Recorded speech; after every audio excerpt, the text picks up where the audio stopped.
IPL খেলা হলে মহেন্দ্র সিং ধোনির ফ্যান হও, সেইভাবে খুব ভালোভাবে মনে থাকবে। এবং তার পাশে কে মহেন্দ্র সিং ধোনির সাথে কে চলে, বিরাট কোহলি চলে। ভারত বা দক্ষিণ ভারত বলে থাকি, এগুলি হলো ভারতের একটা অংশ। নমস্কার বন্ধুরা, তোমাদের সকলকে স্বাগত জানাই ক্লাস পেন চ্যানেলে। আজকে ইন্ডিয়ান জিওগ্রাফির প্রথম ক্লাস নিয়ে চলে এসেছি। আর আজকের প্রথম ক্লাসটি শুরু হতে চলেছে সাইজ অ্যান্ড লোকেশন এই ক্লাসটি দিয়ে। এবং সাইজ অ্যান্ড লোকেশন এই ক্লাসটির সম্পূর্ণ তথ্য সহ ডিটেলস তোমাদের সাথে আলোচনা করব। এবং সাইটে দেখতে পাচ্ছ অল এক্সামের জন্য এটা কিন্তু কভার করা হবে। চলো তাহলে বন্ধুরা শুরু করি আজকে ইন্ডিয়ান জিওগ্রাফির ক্লাস। প্রথমে আমরা দেখতে পাচ্ছি এই যে আমাদের হচ্ছে এটা আমাদের প্রিয় ভারতবর্ষ।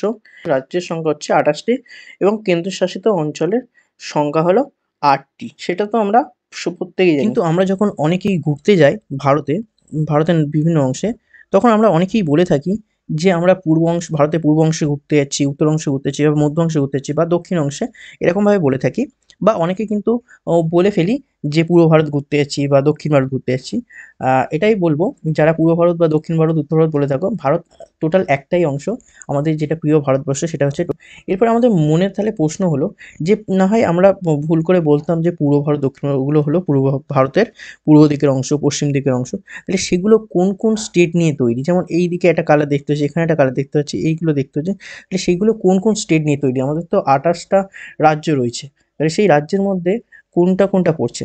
দেখো আমাদের এই যে এই কালারটা রয়েছে, পিঙ্ক কালারটা, এই পিঙ্ক কালারের মধ্যে রয়েছে যে স্টেটগুলো, সেটা হচ্ছে পূর্ব অংশ, মানে ভারতের পূর্ব দিকের অংশ।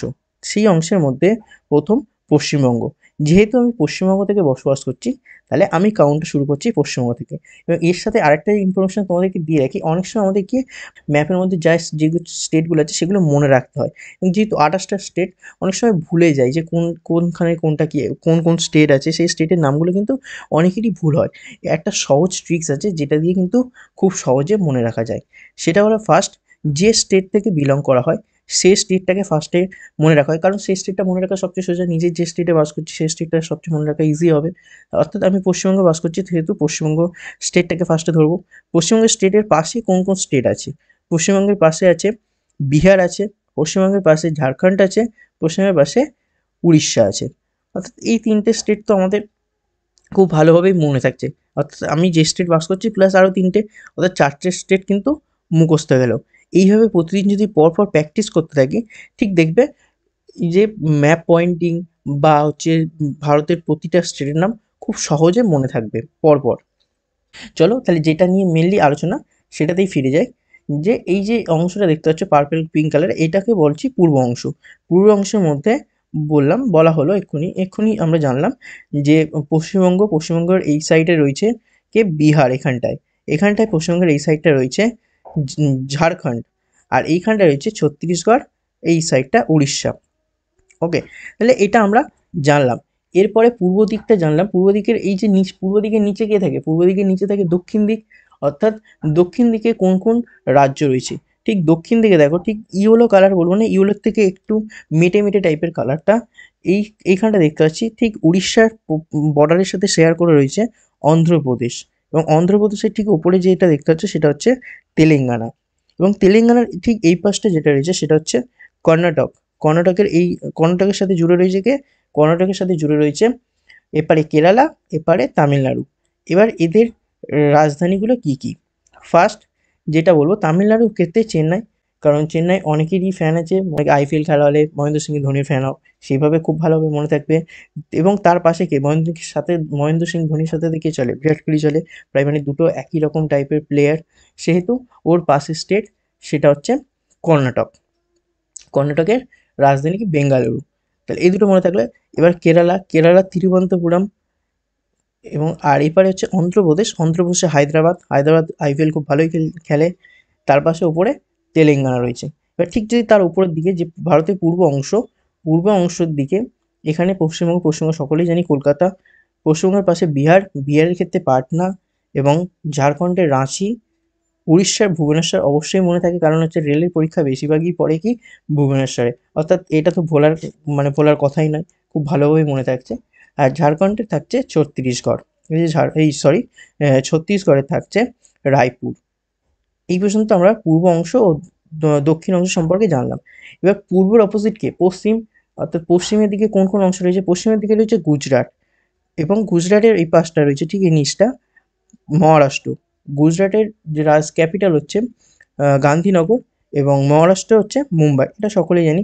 এবং এই সাইডটা হচ্ছে, আর একটা জিনিস তোমাদের বলতে ভুলে গেছি, দক্ষিণ ভারতের সাথে গোয়া কিন্তু পড়ে যায়, দক্ষিণ ভারতের এই পাশটা। গোয়া ঠিক এই জায়গাটা, ম্যাপে ঠিক বোঝা যাচ্ছে কি বুঝতে পারছি না, বাট এইখানটা হচ্ছে, এখানটা গোয়া। তবে তোমাদেরকে একটু দেখিয়ে দিই, এই জায়গাটা, এই জায়গাটা হচ্ছে গোয়া রয়েছে। অর্থাৎ চলো এবার তাহলে আমরা জেনে নিই ভারতের মধ্য অংশ কোনটাকে আমরা বলছি। ভারতের মধ্য অংশ ঠিক এইটাকে বলা হচ্ছে, এই যে এখান থেকে দেখতে পাচ্ছ, এইটাকেই বলছি ভারতের মধ্য অংশ। অর্থাৎ মধ্য অংশের মধ্যে তাহলে কোন কোন স্টেট রয়েছে? মধ্য অংশের মধ্যে রয়েছে ফার্স্ট মধ্যপ্রদেশ। মধ্যপ্রদেশের রাজধানী ভূপাল। ভূপাল গ্যাস দুর্ঘটনা, এটা থেকে মনে রাখতে পারবে খুব সহজেই। নেক্সট ঠিক তার উপরে আসছে উত্তরপ্রদেশ। উত্তরপ্রদেশে কি লখনৌ আম খুব বিখ্যাত, সেই লখনৌ আম দিয়ে উত্তরপ্রদেশটাকে মনে রাখা খুব সোজা। তার সাথে উত্তরাখণ্ড, উত্তরাখণ্ডের দেরাদুন, উত্তরাখণ্ডে অনেকে বেড়াতে যায়। খুব ভালো লাগে উত্তরাখণ্ড, সেক্ষেত্রে উত্তরাখণ্ডটা মনে থাকছে। এটা হচ্ছে ভারতের মধ্য অংশ। এর পাশে আছে ভারতের উত্তর অংশ। ভারতের উত্তর অংশের মধ্যে কি জম্মু কাশ্মীর পড়ছে, এখানটায় জম্মু কাশ্মীর, এখানটা লাদাখ। অনেকে জম্মু কাশ্মীরে ঘুরতে যাও, ভারতের ভূস্বর্গ বলা হচ্ছে জম্মু কাশ্মীর, অসাধারণ জায়গা। আর এপারে লাদাখ রয়েছে। আর ঠিক এই যে এই নিচটা হচ্ছে হিমাচল প্রদেশ। হিমাচল প্রদেশের সিমলাও বেড়াতে খুব ভালোই লাগে। তার সাথে ঠিক সিমলার হিমাচল প্রদেশের নিচে যদি আমরা দেখি, হিমাচল প্রদেশের নিচে দেখবো এখানটা রয়েছে পাঞ্জাব, আর এখানটায় হরিয়ানা। আর ঠিক হরিয়ানা আর উত্তরপ্রদেশের মাঝখানে মিডিলে এই যে বর্ডার, এখানটায় যেখানে বিন্দুটা রয়েছে, এখানটা রয়েছে দিল্লি, অর্থাৎ ভারতের ক্যাপিটাল, যেটাকে আমরা ইংলিশে বলে থাকি এনসিটি, ন্যাশনাল ক্যাপিটাল টেরিটরি। এটা হচ্ছে দিল্লিকে বলা হচ্ছে। এবং এই যে আর ঠিক হরিয়ানা পাঞ্জাবের নিচে রয়েছে রাজস্থান। রাজস্থানে কি? রাজস্থানের জয়পুর। হরিয়ানা আর পাঞ্জাবের কিন্তু ক্যাপিটাল হচ্ছে চণ্ডীগড়। আর হিমাচল প্রদেশের সিমলা বলা হলো, জম্মু কাশ্মীরের শ্রীনগর, এবং লাদাখের হচ্ছে লে। ওকে, তাহলে আজকে এই পর্যন্ত জানলাম। এর পরবর্তী পার্টে আমরা জানবো ভারতের অবস্থান কোন দিকে রয়েছে